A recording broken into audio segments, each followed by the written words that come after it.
Please welcome Politico Live's editorial director, Kevin Barron. Hello, hello. Welcome back, everyone, to the CNN-POLITICO Grill. As you heard, I'm Kevin Barron. It's great to have you back today. We've had an amazing 3 days now of programming, one more to go. So we're looking forward for this last session with Ryan Lizza, our playbook author and podcast host, with Congressman Hudson talking about the House races. Lots to talk about, maybe about JD Vance, you'll see. But just a reminder, too, tomorrow, day 4, the big finale starts at 11 in the morning, so please join us and come back online if you're watching, too. So without further ado, we'll welcome our last panel. Thank you. Please welcome Politico's senior Washington correspondent and playbook co-author, Ryan Lizza, and North Carolina Representative Richard Hudson. Hello, everyone. Congressman, thanks for doing this. We got a lot to get to. Great. Let's start with your initial thoughts about the assassination attempt on Donald Trump. As everyone in this room knows, you're the chairman of the NRCC. You're responsible for the Republicans keeping the House. To put this in crass political terms, how does this affect your job? How does it affect what you're advising your candidates to say? What's the political fallout in these races? I'm not sure we know yet. You know, Saturday was such a gut punch for, I think, so many Americans. You know, we all watched live the president being shot and almost killed. Where were you when you learned? I was actually in my car, and my phone starts blowing up, and I got on the phone with my wife, and she told me what was happening, so I rushed home and watched it with her. You know, my wife had worked for President Trump for 4 years in the White House, and so, you know, we know him very well, so it was a lot of emotions, you know, anger. Like, how could this happen? Just heart sick. I mean, it was just a lot of emotions, and then seeing him, you know, the way the president came up off the stage and just, you know, ready to fight, just ready to say, you know, they're not going to take us down. And I mean, it was in some ways it's the most American thing I've ever witnessed in my life. I mean, just the spirit. I think this is with all Americans of, you know, you're not going to knock us down, and I think he embodied that. And so the emotion of seeing that was kind of an uplifting thing. But yeah, I don't think we know what the political fallout of this is going to be. I think. Have candidates asked you what should they say about it? How should they talk about it? Has that come up? No, but I do think it has been galvanizing for Republicans, and I think the way Americans have responded to how President Trump responded to the situation, I think will benefit him politically. To get crass about it with you. You think it'll benefit him politically? I think it will ultimately benefit him because of the way he reacted in the moment, the way he's conducted himself since. You know, I think we all watched Monday night when he came in that arena and the roof blew off the place. But I saw in him just a lot of humility, a lot of gratitude. Have you talked to him since? Just through text. What did he say? Well, I don't want to get into the details of it, but I would just say. It's fine. Just between us. Yeah, just between us. No, I think I'll just say this. I'm really excited about Thursday night to hear his speech. That you know, he threw out the old speech. He's writing a new speech. For me, someone who knows him personally, who appreciates his character, his humor. I think that you know, so often in the media and his political opponents kind of, you know, portray him as this two-dimensional person, you know, and kind of assign a lot of characteristics and motives to him. I think now, because of what happened, the American people are kind of taking another look at him. And so I think he's got an opportunity to kind of reintroduce himself in some ways. And so I'm excited to see how that plays out. A good follow-up to what you were just talking about in terms of how people view him. A lot of rhetoric in our politics has been overheated in recent years. One prominent critic once called Donald Trump an idiot and compared him to Hitler. Who would that be? Talking about JD Vance, of course. Oh, okay. So how does tell us a little bit about the Vance selection in terms of your job, in terms of the frontline House Republican candidates. Was Vance the guy you were rooting for to be number 2? Well, I think it's a fantastic choice. Yeah. You know, I think there were a number of people being mentioned that I thought were all fantastic. I went on record saying I thought Elise Stefanik would be a great pick. She's been such a leader in the House, and you know, New York's pretty central to your strategy. It is, and you know, working mom, a real fighter, a smart person.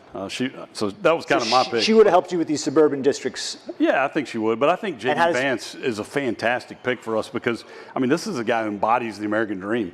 I mean, we all know his story if we've read his book or watched the movie, but this is a guy who grew up in poverty, who you know, signed up for the Marine Corps, served our country in Iraq, got a great education, best-selling author, movie, had a successful career in business, a couple years in the Senate. I mean, it's truly a rags to riches kind of story that I think will resonate with a lot of Americans.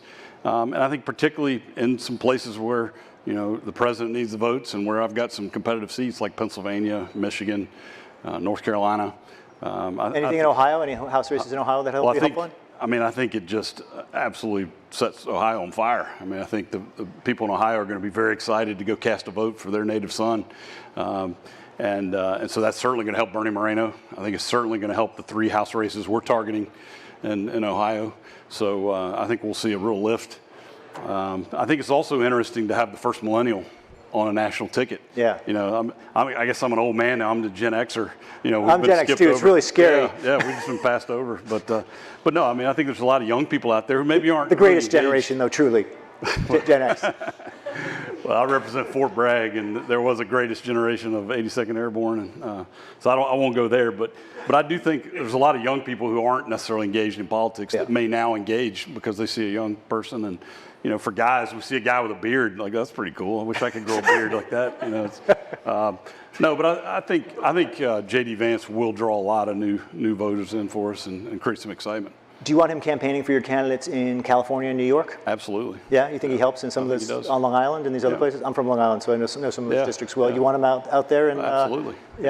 Again, I mean, his rags to riches story, it's the American dream. I think it'll resonate with people all over the country. He's speaking tonight. If you were writing that speech just with your eye on your House candidates, because I know that's what your job is to be focused on, what do you want him saying? What do you want? What helps your candidates? Well, I think he just needs to tell his story. I think he needs to be himself. So it's the bio that you. I think again, you know, I've said it 3 times now, but he embodies the American dream. So tell that story. Connect with the American people. You know, he's a guy who grew up in poverty. He had addiction in his family. His grandmother raised him. You know, a lot of people can relate to his story. So tell that story. Let's hear who you are.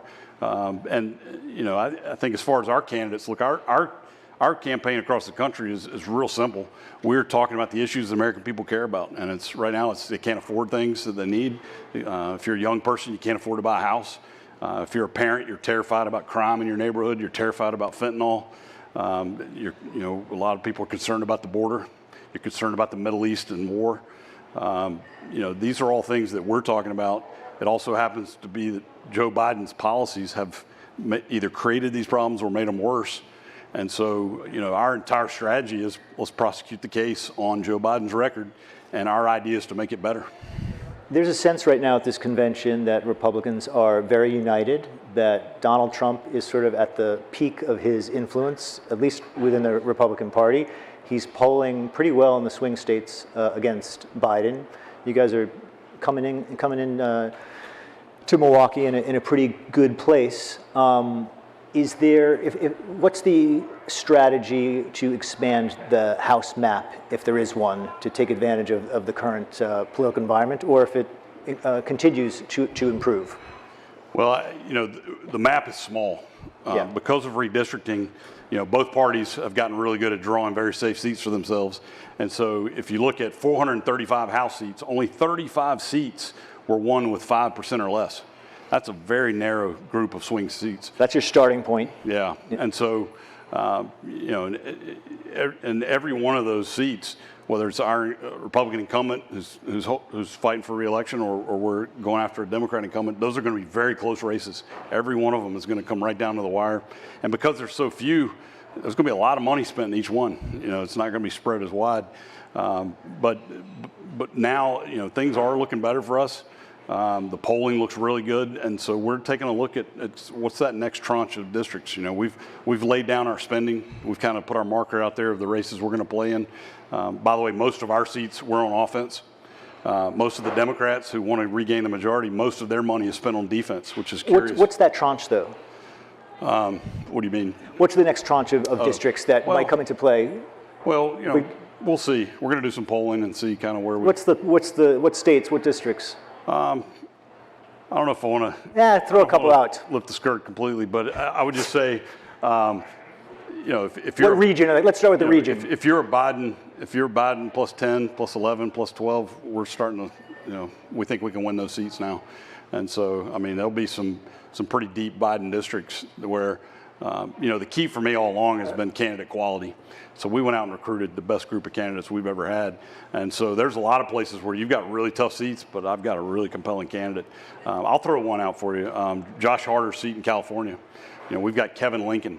Kevin Lincoln is half Hispanic, half African-American, Marine, beautiful young family. He's the Republican mayor of a Democrat city, Stockton, which dominates that district. He's a fantastic candidate for us. And that district really... What was the margin? What was the margin last time? I mean, Double I don't digit? even remember. We weren't even playing before, and I probably wouldn't have even looked at this district if we didn't have Kevin. But Kevin puts that in play. So that's one of those districts where, you know, we're gonna take a look and see, you know, if the numbers have improved, and I think we can expand the map. I want to talk a little bit about candidate recruitment and Donald Trump's role. You guys have seemed to be more pleased with the way that he has inserted himself into some of these primaries than in previous cycles. And you know him pretty well. Can you tell us a little bit about how you help him and insert himself into the endorsement process? Well, President Trump has been a great partner for us in the House. And you know, early on, he asked me to come in and brief him on the races and kind of what was the map. And you know, I've briefed people a lot before, and I know that, you know, your window of opportunity, you know, maybe you'll get through 5 or 6 slides. But they'd sent us a list of things they wanted to see, and I had like 100 slides. I thought, well, I'll get through the first 7 or 8, right? Well, we spent an hour and a half going through race by race by race, and his knowledge and interest level in these races. I mean, he would say, "Oh yeah, I remember in 2020, you know, this other person ran in this seat," and he would remember how that race played out. His depth of knowledge shocked me. When was that meeting? It was sometime last year. Last year, okay. Probably a year. That was an early one. Yeah, that was one of the early meetings. But I mean, he's very interested in the House. He understands that to be successful as president in his next term, he's got to have a Republican House majority. Yeah. And he's been very engaged.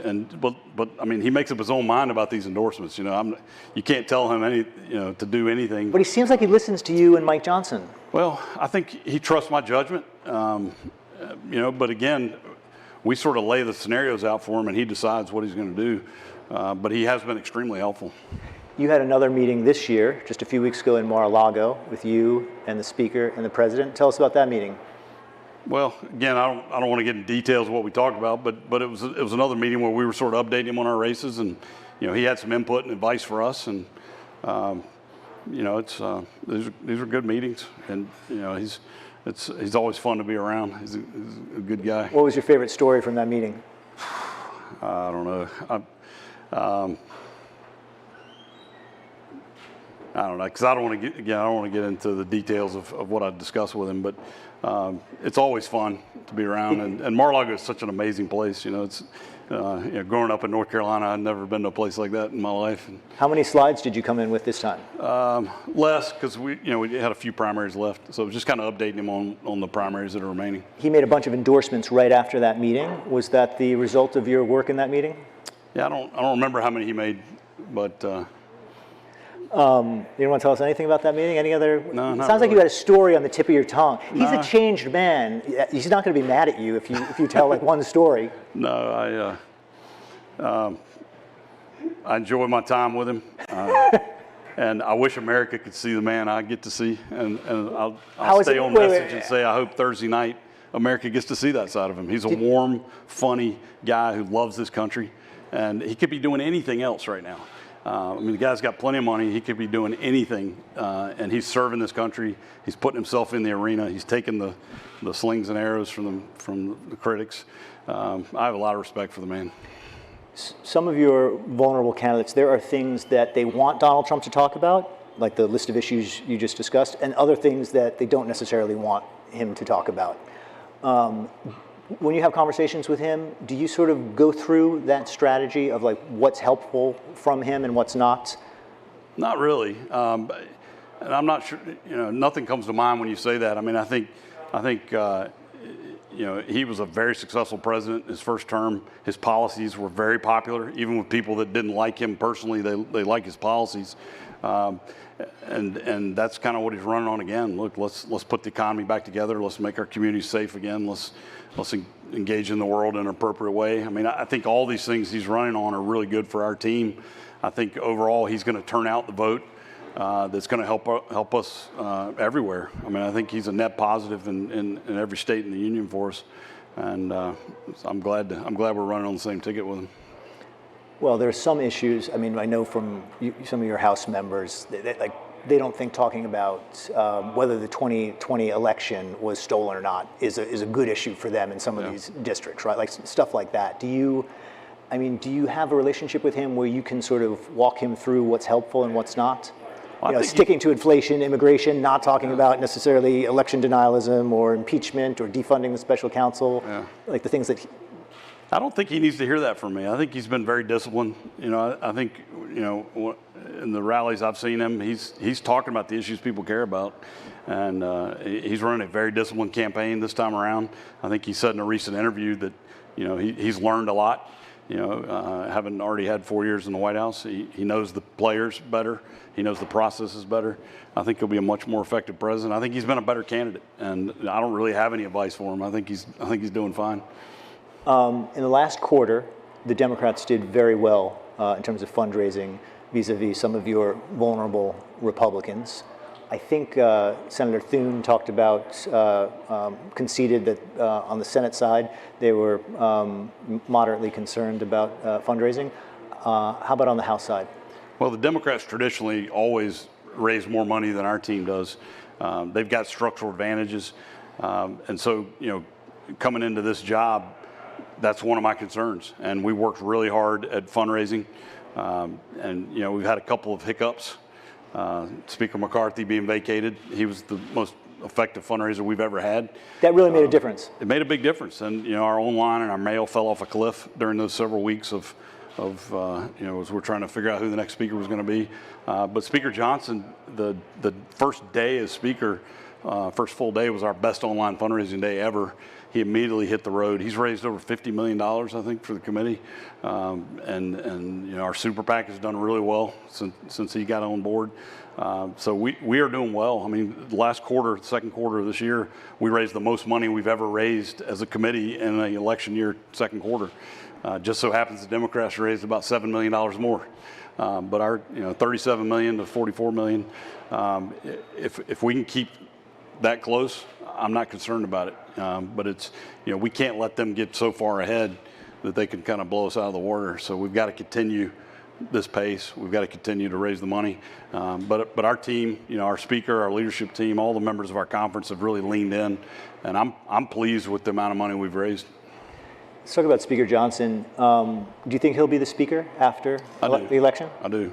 I think we'll pick up a number of seats. What if you don't take back the House? Or what if you don't keep the House? We're going to keep the House. It's just a question of how many seats can we pick up. And I think we'll pick up enough that he'll be rewarded with another term as speaker.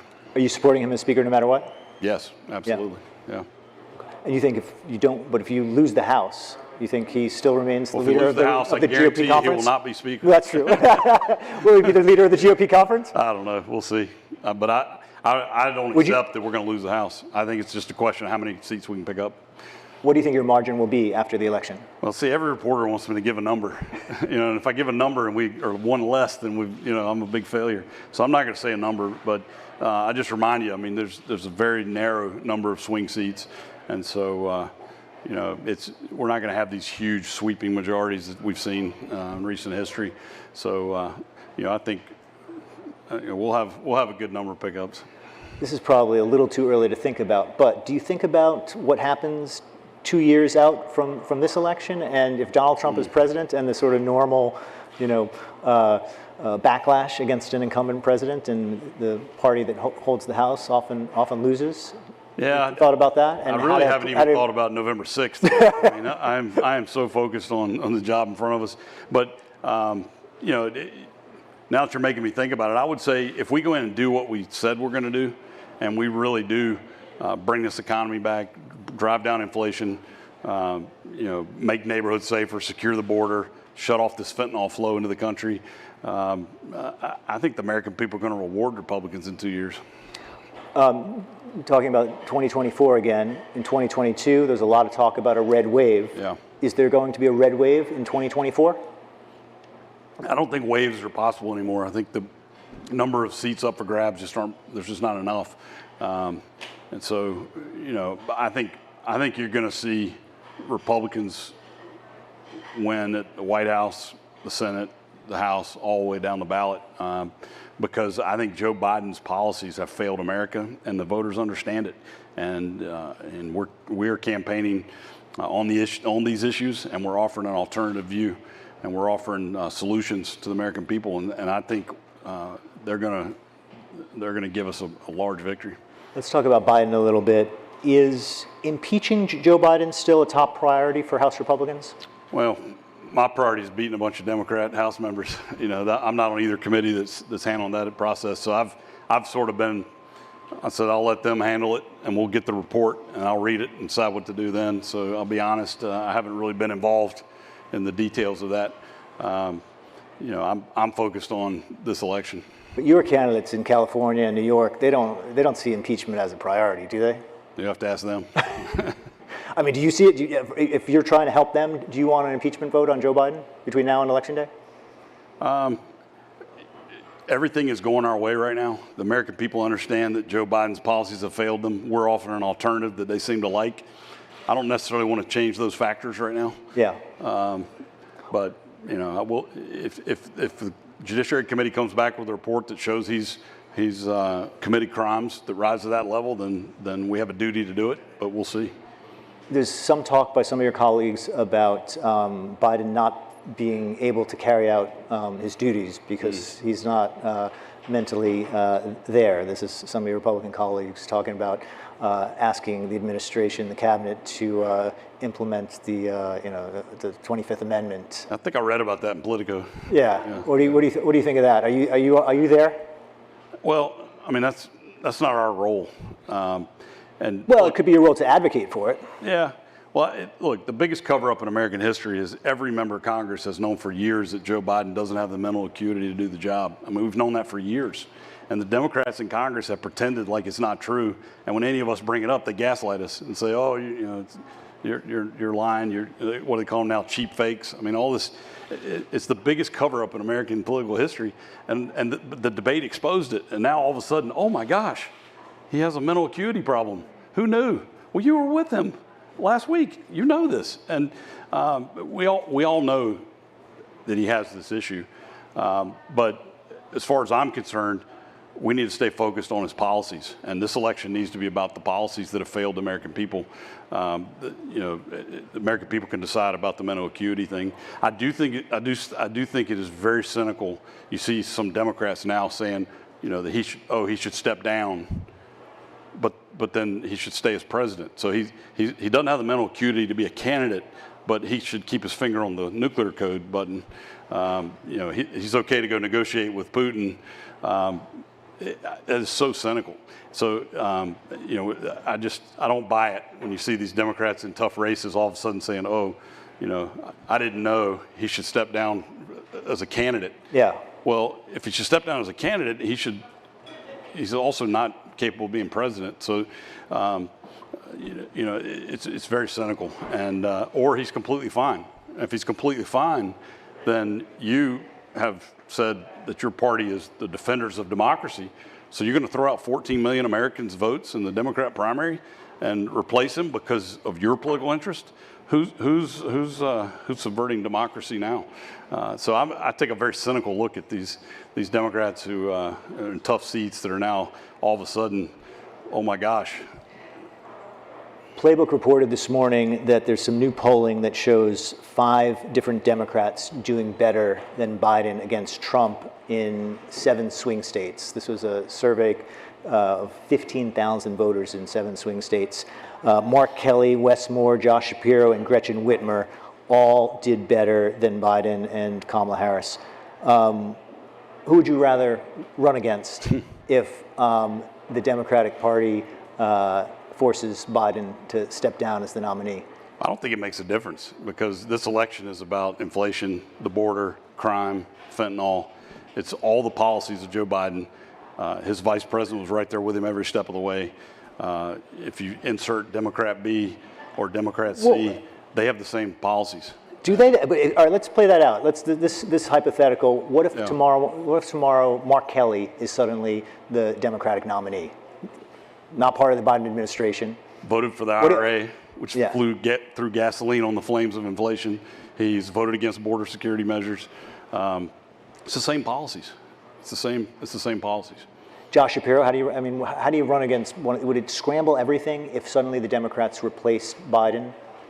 Well, it may give them a better shot, but again, I think the American people are going to reject their policies. Would you think any of those candidates would be tougher to beat than Biden? I don't think it makes a difference for us. I think the American people have made up their mind and they're ready to try something different. But a better shot. We'll see. I haven't looked at the poll numbers. I mean, I'm hearing what you say. I mean, I don't think it matters. And but I mean, again, this is the party of this defending democracy. How are they going to throw away those 14 million votes of the primary voters? I mean, that's Biden's argument. Yeah, that sounds pretty cynical to me. I don't know. Congressman, thank you very much for your time. Really appreciate the discussion. Fun. Thanks. Thanks, everyone. Good stuff. Really appreciate it.